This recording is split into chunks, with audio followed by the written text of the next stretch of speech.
Terima kasih Anda masih bersama kami. Bagi Anda yang baru saja bergabung, kami hadirkan kembali 3 berita utama hari ini. 2 remaja dikeroyok sekelompok remaja lainnya di depan kantor cabang Dinas ESDM Kendeng, Selatan Blora. Terlilit utang 5 juta rupiah, pekerja lepas di Kota Semarang nekat curi mobil majikannya.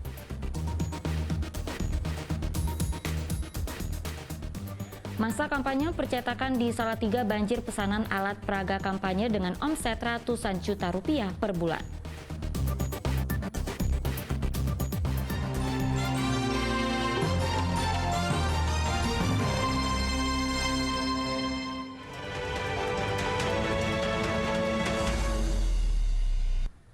Kesetaraan dalam pemilu 2024 ditunjukkan dengan melibatkan kaum disabilitas dalam menyortir dan melipat surat suara.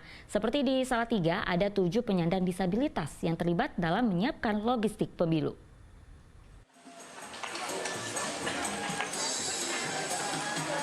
Berpartisipasi dalam pemilu 2024 dapat dilakukan oleh siapapun, seperti 7 penyandang disabilitas di Kota Salatiga yang berpartisipasi dalam penyortiran dan pelipatan surat suara pemilu 2024. Bertempat di gedung KPU Kota Salatiga, Kelurahan Duku, Kecamatan Sidomukti, ke-7 disabilitas menyortir dan melipat surat suara bersama 75 tenaga lepas.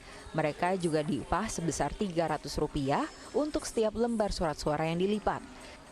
Tidak ada kesulitan bagi difabel dalam melakukan sortir dan lipat surat suara karena KPU memperlakukan khusus dan memberikan pelatihan, serta KPU tidak memberikan target sehingga bisa maksimal dalam sortir dan lipat surat suara.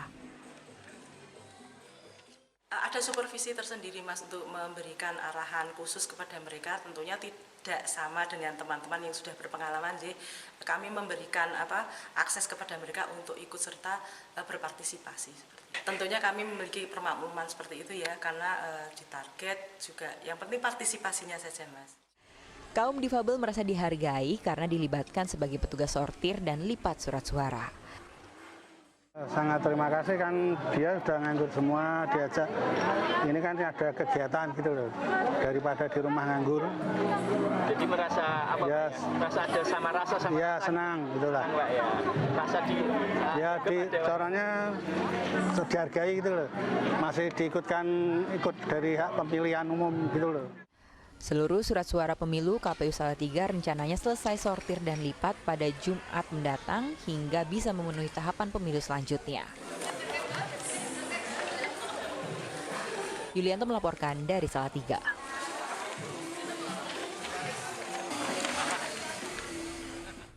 Sejumlah kader dan simpatisan Muhammadiyah di Jawa Tengah membentuk MU Perubahan untuk mendukung paslon nomor urut 1 Anies Caimin. MU Perubahan juga akan menyiapkan posko dapur umum dan kesehatan saat hari pencoblosan.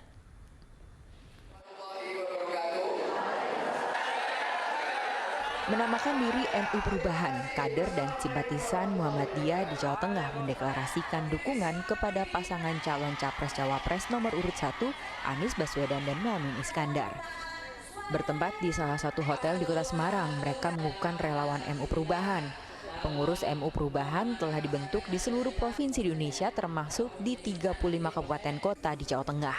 Sekjen MU Perubahan mengatakan dukungan ini datang dari berbagai kelompok yang akan bergerak untuk mendulang suara bagi paslon nomor urut 1. Karena yang bergabung di MU Perubahan itu tidak semuanya Muhammadiyah. Walaupun dari awal gerakan ini diusung atau digagas, dideklarasikan oleh tokoh-tokoh dan kader-kader Muhammadiyah. Kita tentu pasti berkolaborasi dengan relawan-relawan yang lain karena tujuan dan harapan kita sama. Kemudian praktek gerakannya itu ya, pertama itu adalah kita juga melakukan yang namanya door to door campaign. Jadi strukturnya itu nanti di tingkat TPS itu ada namanya kader penggerak. Sementara itu Muhammadiyah secara organisasi tetap netral dan mempersilahkan setiap individunya untuk terlibat aktif dalam politik. Dalam pengukuhan ini mereka juga meluncurkan posko dapur umum dan satgas kesehatan yang akan bergerak saat pencoblosan pada 14 Februari mendatang. Ali Muftagirin melaporkan dari Kota Semarang. Sementara Ketua Umum Partai Demokrat Agus Harimurti Yudhoyono mengajak kadernya untuk membirukan Pati dan Kudus. Di kesempatan itu AHY juga menggaungkan kemenangan 1 putaran untuk paslon nomor urut 2 Prabowo Gibran. Ketua Umum Partai Demokrat Agus Harimurti Yudhoyono bertemu kader dan simpatisan di Gedung Haji Pati. Didampingi istri, AHY menargetkan 10 kursi DPR RI dari daerah pemilihan Jawa Tengah. Usai menyimulasikan pencoblosan surat suara, AHY juga berkomentar terkait koalisi paslon Prabowo Gibran. Ia yakin bisa membawa paslon nomor urut 2 itu memenangi pemilu 2024. Sementara terkait isu bergabungnya koalisi paslon nomor urut 1 Anies Amin dan paslon nomor urut 3 Ganjar Mahfud, AHY menilai sebagai dinamika politik di tahun politik. Saya sendiri berupaya untuk terus mendampingi kebersamaan dengan capres kami, Pak Prabowo Subianto, di mana-mana berbagai daerah termasuk seluruh kader Demokrat untuk menyukseskan pemilihan presiden pasangan Prabowo Gibran menjadi pemenang di 2024 ini. Pendukung 01 dan 03 kan Mau bergabung. Ya inilah politik. Politik sangat dinamis, sesuatu yang kita anggap tidak mungkin terjadi dan semua pasti berharap ingin mencari kemenangan. Usai dari Pati, AHY melanjutkan safari politiknya di Kudus. Bertempat di Gedung Serbaguna, Desa Kandang Mas, Kecamatan Dawe, AHY kembali mengajak kader Partai Demokrat untuk membirukan Kudus. Arif Nur melaporkan dari Pati dan Kudus. 8.30 dari Semarang. Begitu masuk. Ya, calon presiden nomor urut 3 Ganjar Pranowo belusukan ke pasar tradisional Pekalongan. Ganjar mendengar keluhan para pedagang terkait harga sembako yang tinggi yang berdampak pada turunnya daya beli masyarakat.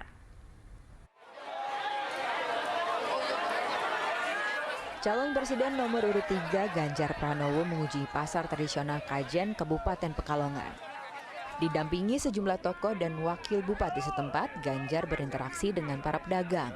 Ia menerima keluhan dari pedagang soal tingginya harga sembako seperti beras dan gula yang berdampak pada lesunya daya beli masyarakat. Ganjar menilai pemerintah harus melakukan operasi pasar secara masif agar harga kebutuhan pokok kembali stabil, apalagi dalam 6 bulan terakhir harga kebutuhan pokok cenderung tinggi. Ya, makanya kalau sudah harga sudah 6 bulan lebih nggak turun-turun, menurut saya operasinya mesti pasif. Operasinya mesti pasif dan kita berharap betul itu dilakukan segera. Kalau nggak pasti inflasinya akan tinggi.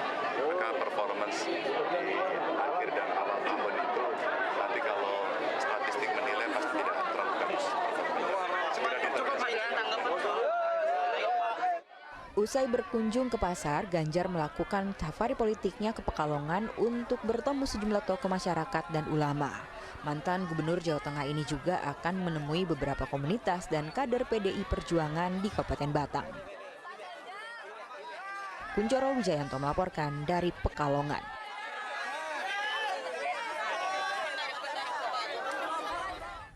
Ya, masa kampanye membawa keuntungan bagi pengusaha percetakan di Salatiga. Banyaknya caleg yang masih mencetak alat peraga kampanye membuat omset percetakan naik hingga 300%. Masa kampanye di tahun politik membawa keuntungan bagi sejumlah pihak, salah satunya percetakan. Mereka kebanjiran pesanan cetak beragam alat peraga kampanye. Seperti yang kini dirasakan salah satu percetakan di Jalan Fatmawati, Kelurahan Melontongan, Sidorejo, Salatiga. Hampir setiap hari mereka disibukkan untuk mencetak ragam APK, mulai dari banner, baliho, stiker, dan kalender. Pesanan percetakan di masa kampanye sejak Agustus tahun lalu naik 100 bahkan 300% dibandingkan hari biasa. Yang paling banyak adalah cetak jenis MMT atau banner yang omsetnya mencapai ratusan juta rupiah per bulan. Tingginya pesanan ini membuat pihak percetakan sampai menambah pekerja yang awalnya hanya 15 orang menjadi 25 orang. Kalau untuk peningkatan itu di kami 100 hingga 200-300% dari hari biasanya. Nah, untuk kampanye ini sendiri kan dimulai itu kemarin kami rame itu mulai di bulan November, Desember hingga sekarang. Nah, peningkatannya itu 100, 200 sampai 300%. Kalau kebanyakan yang masuk itu MMT sih. Jadi MMT itu menyumbang kenaikan yang paling besar daripada yang lainnya seperti itu. Sehari waktu kemarin bener-bener rame itu di pertengahan Desember sampai dengan akhir Desember itu kita bisa sampai 2 roll MMT. Salah satu calon legislatif dalam pemilu 2024 menuturkan lebih banyak mencetak kartu nama dan stiker. Banner pun dipesan tetapi tidak banyak. Ia menyatakan dana kampanye untuk alat peraga tidak lebih dari 10% dari total dana kampanye yang dikeluarkan. Ia tetap memilih kampanye dengan cara konvensional seperti memasang APK karena dinilai lebih efektif dibandingkan kampanye lewat media sosial. Memang saat ini memakai MMT, memakai stiker itu masih cara yang efektif. Selain kalau sekarang kan era digital, tapi yang pakai cara-cara seperti itu masih banyak digunakan caleg dan Pak, kalau di sini tadi nyita apa Pak yang paling banyak? kalau di sini saya yang paling banyak cetak stiker sama kartu nama. Kalau MMT kemarin sudah cetak sekitar 50, kalau kartu nama dan stiker sudah berapa ya? Hampir 2.000 sama 3.000 kalau nggak salah. Untuk masa kampanye ini harga percetakan tidak ada kenaikan. Harganya masih normal mulai dari 12.500 per meter hingga 18.500 per meter sesuai bahan dan ukuran besar kecilnya APK.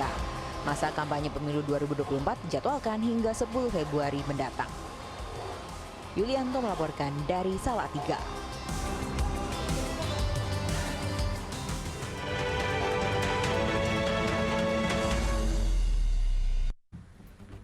Ya, informasi tadi mengakhiri jumpa kita hari ini. Atas nama rekan yang bertugas, saya Auriga Gustina mengucapkan terima kasih atas kebersamaan Anda. Selamat beraktivitas dan sampai jumpa.